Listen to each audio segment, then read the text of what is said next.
Kuncinya itu adalah siapa sebenarnya di belakang kasus ini 2016. Apakah orang besar atau tidak? Itu kuncinya. Kenapa sampai ada BAP seperti itu? Kepentingan siapa? Itu paling enggak, kepentingan siapa? Yang jelas ada kesalahan yang sangat serius, itu aja deh. Ada misteri, ada rekayasa yang sangat serius. Kasus ini hanya bisa terbongkar kalau penguasa negeri ini, yaitu Pak Jokowi, benar-benar membentuk pencari fakta.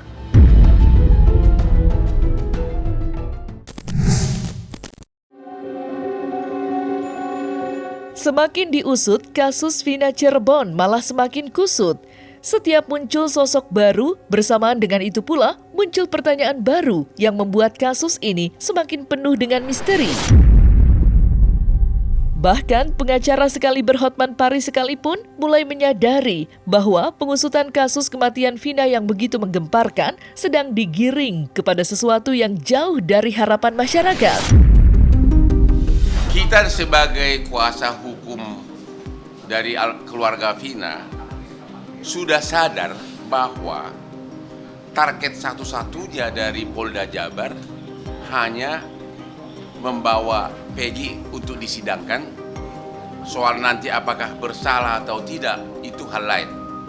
Kalau sudah Peggy divonis, maka sepertinya dianggapan Polda itu case close, nggak ada lagi kasus. Karena dua dari DPO kan dianggap fiktif, ya. Jadi penyidikan sekarang akan membuat rakyat kecewa, ya, karena tidak akan dapat misteri sebenarnya apa sebenarnya misterinya, nggak akan terbongkar. Ya, kalau target kepolisian hanya untuk mengantarkan Peggy ke pengadilan, ya apa motivasi mereka untuk membongkar kasus ini?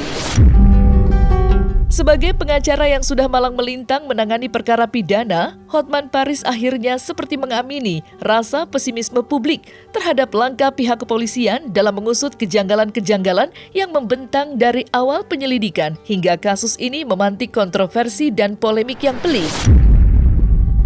Hotman bahkan dengan gamblang mengatakan bahwa ada kesalahan dan rekayasa yang serius dalam proses hukum kasus kematian Eki dan Vina, sepasang kekasih yang diklaim meninggal karena dianiaya oleh sekelompok orang. Kuncinya itu adalah siapa sebenarnya di belakang kasus ini 2016. Apakah orang besar atau tidak? Itu kuncinya. Kenapa sampai ada BAP seperti itu? Kepentingan siapa? Itu paling enggak, kepentingan siapa? Itu yang kita nggak tahu sampai hari ini. Masalahnya, saya juga bertanya-tanya. Ada yang mengatakan ini ke kasus narkoba. Kalau kasus narkoba kan pasti terlibat orang-orang besar. Ini kok buru bangunan gitu loh, ya kan? Yang kedua, ada yang mengatakan bahwa ini cucu dari polisi senior.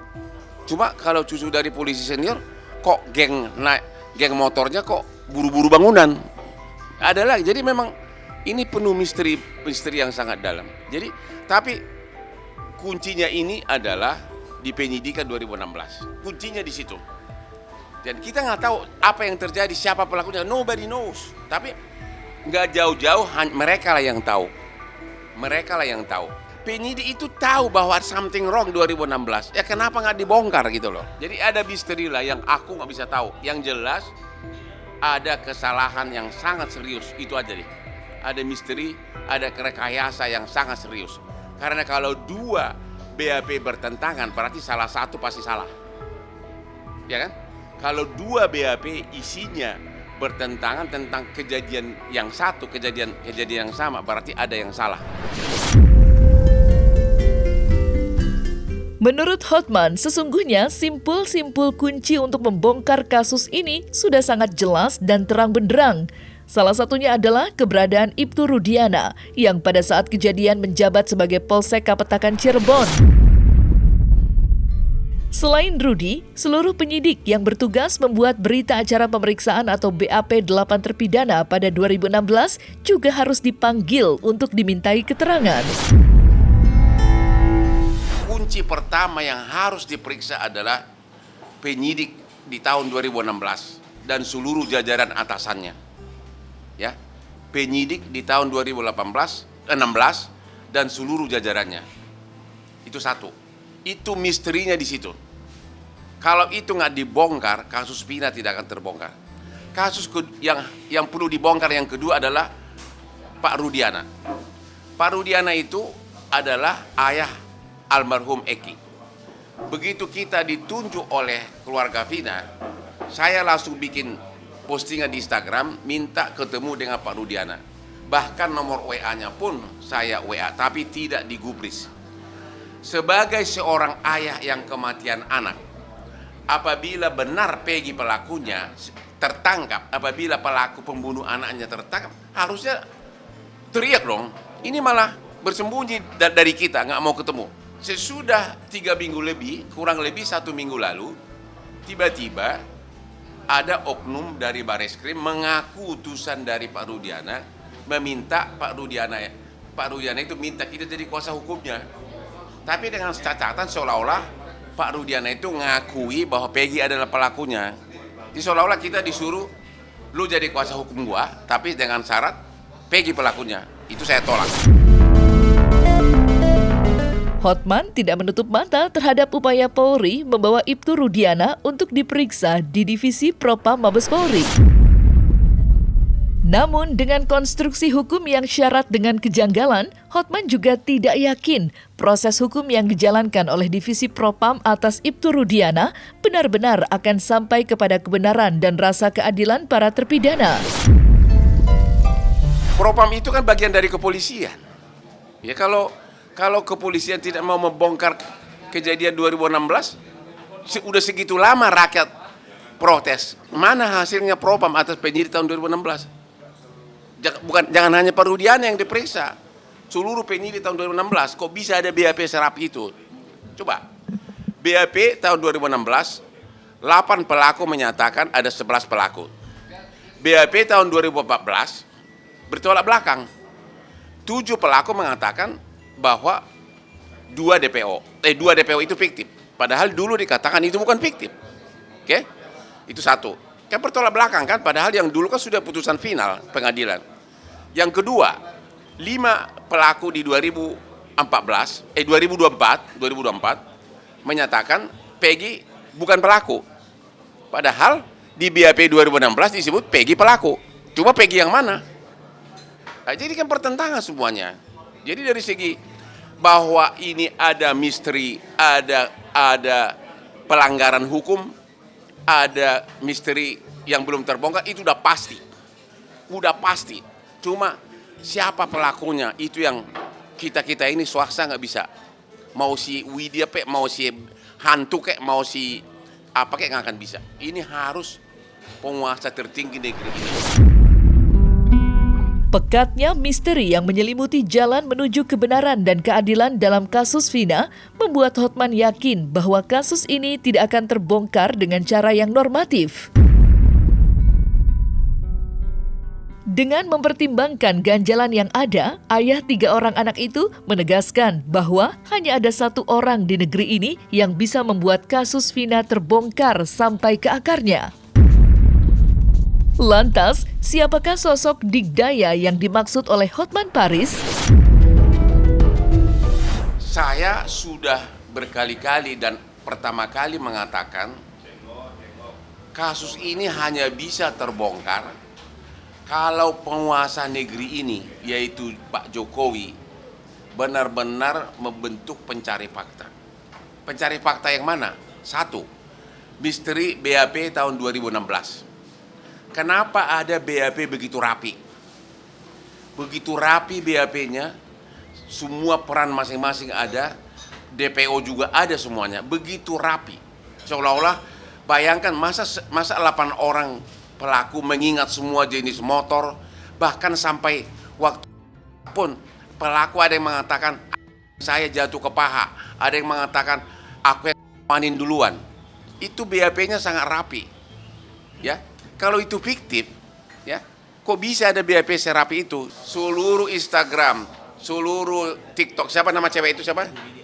Pak Widya, siapa Dedi Muladi, itu semua nggak ada gunanya lagi. Ya, karena nobody knows apa sebenarnya yang terjadi. Dan hanya bisa dibongkar ini kalau benar-benar Pak Jokowi mau keadilannya terbongkar. Satu-satunya adalah bentuk tim pencari fakta, bongkar semua kejadian tahun 2016, penyidiknya dan atasannya periksa semua termasuk Pak Rudiana.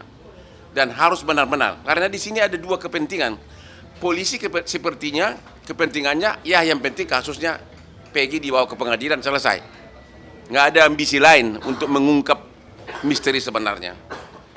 Nah, jadi kalau memang Pak Jokowi nggak mau, ya udah kasus ini akan menghilang begitu aja. Hampir seluruh elemen masyarakat di negeri ini menuntut keadilan bagi siapa saja yang terlibat dalam kasus ini. Sementara menunggu atensi penuh dari Presiden Jokowi, Hotman juga mendorong agar para terpidana segera mengajukan peninjauan kembali atau PK ke Mahkamah Agung. 2 DPO dihapus, harusnya 7 terpidana atau 8 segera mengajukan PK ke Mahkamah Agung untuk membatalkan putusan terhadap mereka. Dan mereka harus bisa jadi saling bersaksi satu sama lain. Karena untuk PK itu kan perlu bukti baru.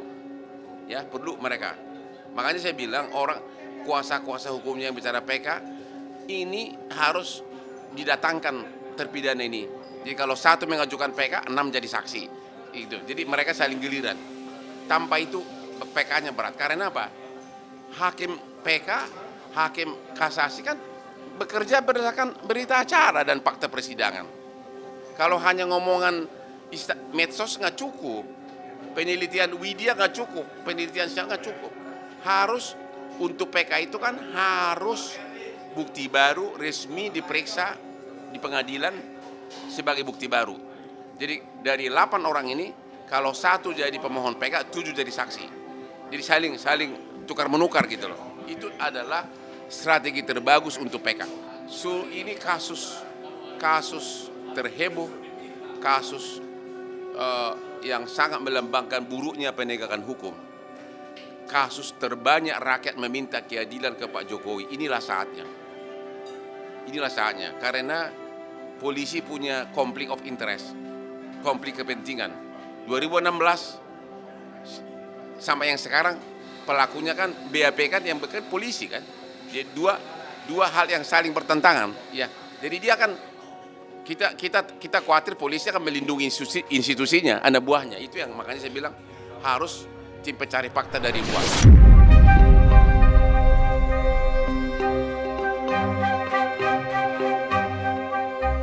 Nah, selesai sudah Cumi Lovers. Saksikan terus Cumi Camp In-Depth, kabar lengkap, mendalam, dan akurat dari narasumber terpercaya. Dan jangan lupa untuk like, subscribe, dan juga share channel YouTube Cumi Cumi.